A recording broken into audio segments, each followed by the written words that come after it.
of our Kenyan candidate in the African Union Commission chairmanship contest, Mr. Speaker.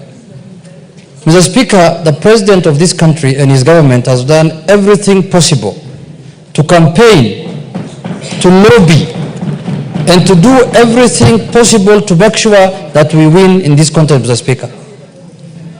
Mr. Speaker, it was not a secret that the president visited African capitals and met presidents to lobby and campaign for our Kenyan candidate, Mr. Speaker, and at the same time also received presidents in this country, Mr. Speaker, to talk to them and tell them that we have the best candidate in the contest.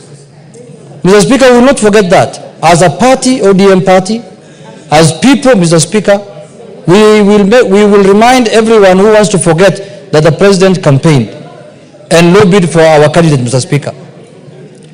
Mr. Speaker, also I want to thank the Right Honorable former Prime Minister Raila Odinga, Mr. Speaker, for stepping out, because, Mr. Speaker, it requires a lot of courage, Mr. Speaker, and determination to come out and say that I want to represent my country at a very high level, Mr. Speaker, of the African Union. Many Kenyans will want, Mr. Speaker, to contest for that kind of position, but it requires courage.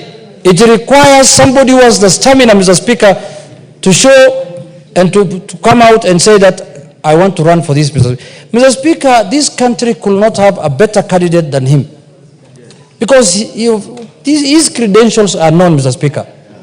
And he has served the African Union, Mr. Speaker, at the level of High Representative on Infrastructure, Mr. Speaker, before, for a period of, I think, 3 years.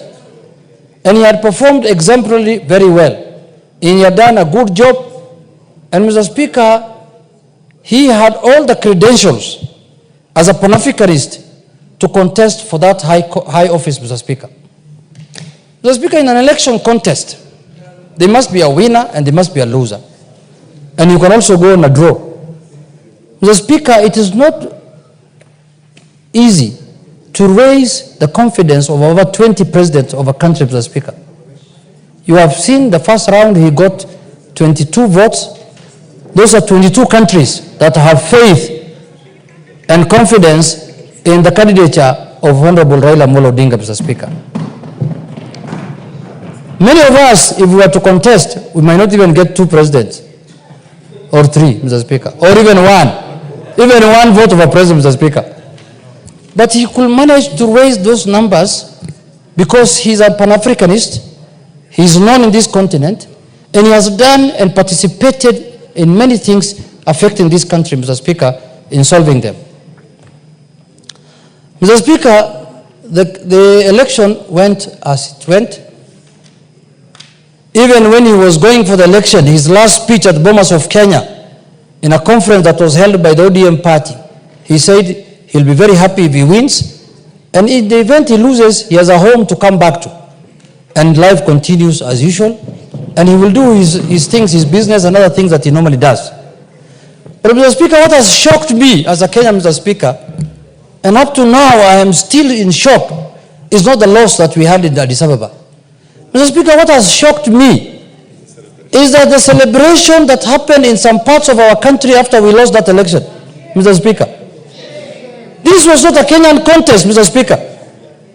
Some of the people who are celebrating are keeping now busy the majority leader here. Can they sit down so that they can hear what I'm saying, Mr. Speaker? Mr. Speaker. Order, Wamawa and... These are some of the people who are celebrating. She celebrated, but that is fine, because in a contest you cannot... Order, Wamawa, you cannot cross the aisle like that. Mr. Speaker... It's immaterial what she wants to do. Mr. Speaker, go on. Kenyans knew very well that this is not an election that is going to happen within the country. It's not an election that is normally announced at Bomas of Kenya. This was an election that was happening at the African Union. And some of the Kenyans became so unpatriotic and supporting a candidate against Kenya, Mr. Speaker. And even campaigning for him openly in the social media, in all kind of sphere, Mr. Speaker, Mr. Speaker, I cannot be so unpatriotic.